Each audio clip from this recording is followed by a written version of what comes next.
Jarak pandang meniap berarti kita mendahului kendaraan yang di depan kita.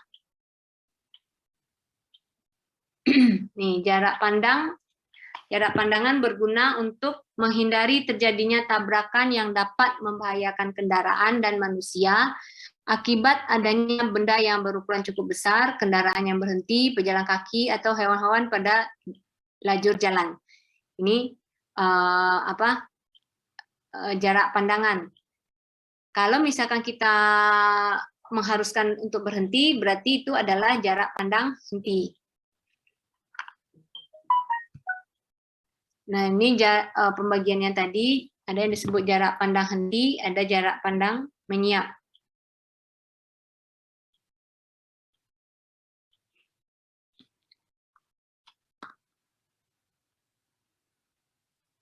Jarak pandang terbagi menjadi dua, yaitu jarak pandang henti, JH, dan jarak pandang mendahului atau JD. Nah, ini adalah parameternya. Jadi kalau dibilang JH berarti jarak pandang henti. Ini jarak pandang mendahului. Nah, jarak pandangan henti adalah panjang jalan yang dapat dilihat ke arah depan oleh pengemudi. Jarak pandangan minimum yang tersedia harus cukup panjang untuk memungkinkan kendaraan yang bergerak dengan kecepatan rencana tertentu untuk berhenti sebelum menabrak suatu objek benda diam. Jadi jarak pandang henti adalah saat kita melihat, kemudian saat kita memutuskan untuk berhenti dan mulai menginjak rem. Nah, itu yang jarak pandang henti. Adalah jarak untuk berhenti setelah menginjak rem. Jarak pengereman disebut D1, sedangkan jarak pengereman yang D1 ini adalah saat dia melihat halangan sampai memutuskan mau menginjak rem. Sedangkan yang D2 adalah kita sudah menekan rem, tapi nggak langsung berhenti mobilnya. Nah, ini adalah jarak pengereman. Ini tergantung dari tekanan angin ban, komposisi dan kembang bunga ban, jenis dan kondisi permukaan jalan.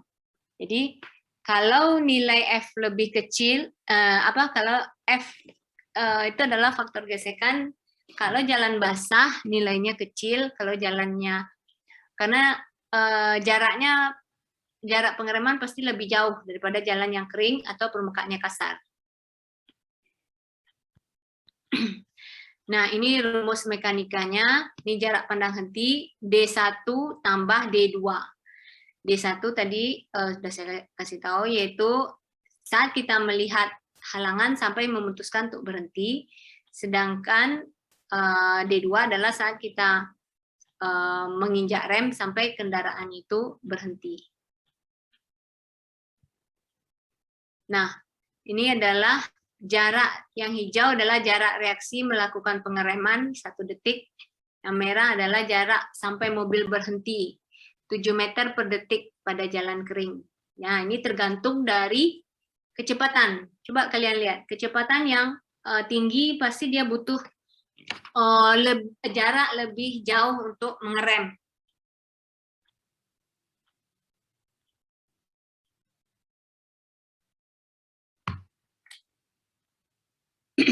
Jadi ini coba kalian bandingkan.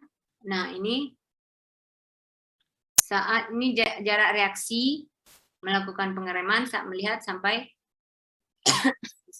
memutuskan untuk menginjak pedal rem. Nah, ini kalau yang merahnya adalah kita sudah menginjak pedal rem tapi nggak akan langsung berhenti. Dan jarak pandangan menyusul, yaitu jarak yang dibutuhkan untuk dapat melakukan gerakan menyusul yang normal dengan aman. Jadi kita mendahului kendaraan yang di depan kita. Karena kalau untuk jalan dua arah, berarti dia tidak ada median.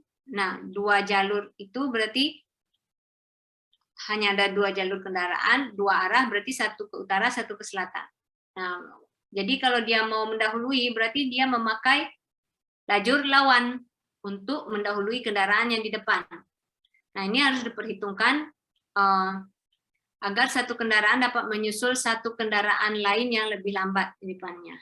Asumsi yang digunakan untuk menghitung jarak pandangan menyusul minimum. Nah ini asumsi-asumsinya. Kendaraan yang disusul berjalan dengan kecepatan tetap. Berarti dia tidak melakukan percepatan ya waktu kita menyusul.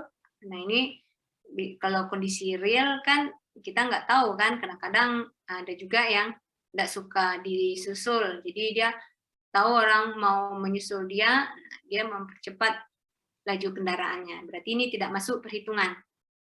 Nah, sebelum kendaraan penyusul berada di jalur lawan, sebelum dia ke kanan ya, dia mau menyusul nih kendaraan yang di depan. Sebelum dia ke kanan, dia pasti akan memperlambat kendaraannya dulu. Ya kan? Kalian kalau misalkan mau menyalip yang di depan, nah pasti kita ada jarak iring dulu. Kita mengiringi kendaraan di depan kita yang lebih lambat. Nah baru kita pindah ke jalur lawan. Kemudian kita berusaha mendahului kendaraan yang lebih lambat. Nah itu asumsinya rata-rata 10 mile per hour per jam di atas kecepatan yang disusul. Pada waktu kendaraan penyusul telah kembali ke jalur asal, maka masih ada jarak aman dengan kendaraan dari jalur lawan.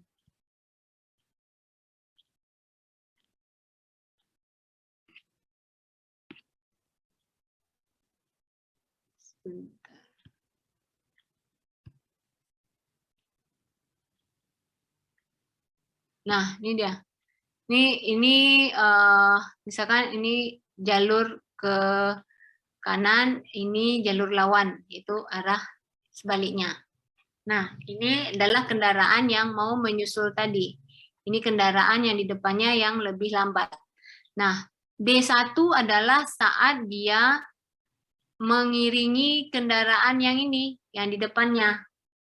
Berarti dia lebih lambat. Dia mengurangi kecepatannya. Nah, saat sudah memungkinkan untuk menyusul, baru dia berpindah ke jalur lawan. Nah, ini adalah sepertiga dari D2 jaraknya. Kemudian dari sini, nah berarti dia udah sampai sini. Nah, inilah kita pindahkan ke sini supaya lebih jelas. Nah, dia akan mengiringi sebentar kendaraan yang disusul ini, baru kemudian berpindah ke jalur semula. Nah, dia udah berpindah ke jalur semula ini, kendaraan ini masih ada jarak amannya, yaitu D3. Ini jarak amannya. Ini sepertiga D2, ini 2/3 D2. Nah, D4 adalah kendaraan lawannya, pergerakannya selama kita menyusul kendaraan ini. Jadi D1 sepertiga D2, 2/3 D2, nah ini tambah D4. Jadi ini adalah jarak selama ini. Nah ini, selama D1 sepertiga D2, 2/3 D2. Ini adalah perhitungan jarak pandang menyusul.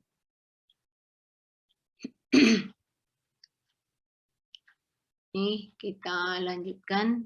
Ini kalian baca aja nanti. Nah, ini jarak bebas yang tadi dia udah masuk ke jalur lawan, ke jalur semula, dan berapa jaraknya dengan kendaraan lawan. Ini yang D3. Bisa kita lihat lagi. Nah, ini yang D3. Nih. D4 ini. Nah, D4 ditentukan sama dengan 2/3 D2. Ini asumsinya. Nah, menurut standar perencanaan geometrik jalan luar kota, menentukan jarak pandangan menyusul total D1 tambah D2 tambah D3 tambah D4. Nah, sedangkan jarak pandangan menyusul minimum, nah itu yang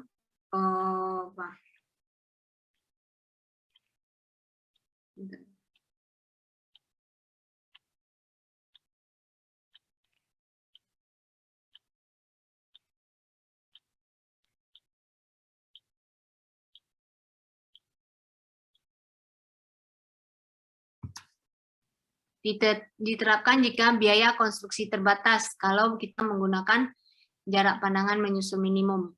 Nah, sekurang-kurangnya 10-30% panjang seluruh jalan harus mempunyai jarak pandangan menyusul.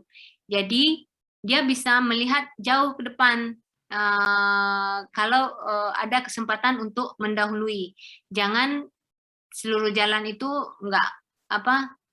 tidak mengakomodasi untuk mendahului. Nah, itu akan menimbulkan rangkaian kendaraan yang beriringan saja terus dan kecepatannya lambat. Ini kriteria mengukur jarak pandangan. Jarak pandangan diukur dari ketinggian mata pengemudi ke puncak penghalang. Untuk pandangan henti, tinggi mata pengemudi 120, tinggi penghalang 10. Untuk pandangan menyusul, tinggi mata pengemudi ini hampir sama dengan tinggi penghalang.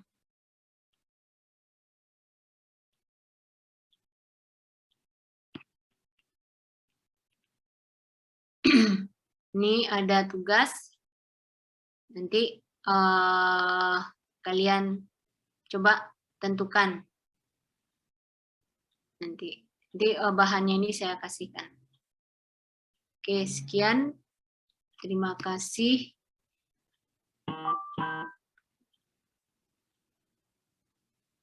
Saya rasa sudah cukup. Nanti bahannya saya share di iLearn atau di WhatsApp. Ada pertanyaan nggak?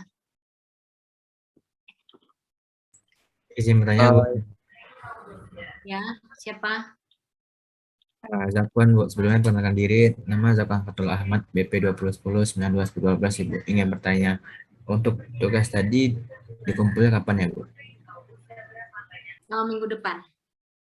Berkelompok. Oh, berkelompok. Baik, Bu. Ya. Terima kasih, Bu. Izin bertanya, Bu. Ya. Nama Sandi, Bu, BP 20. Yang untuk tugasnya itu masih dalam bentuk PPT dibuatnya, Bu? Nah, boleh. PPT boleh, Word boleh, tapi diketik aja. Boleh ke kreasi kalian bagaimana menggambarkannya. Baik, Bu. Makasih, Bu.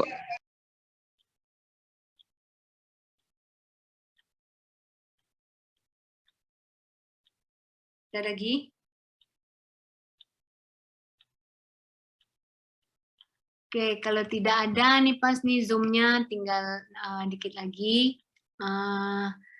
Terima kasih. Semoga sehat selalu. Saya ucapkan wabillahi taufiq wal hidayah. Assalamualaikum warahmatullahi wabarakatuh. Waalaikumsalam warahmatullahi wabarakatuh. Terima kasih, Bu. Terima kasih banyak ya. Terima kasih banyak ya.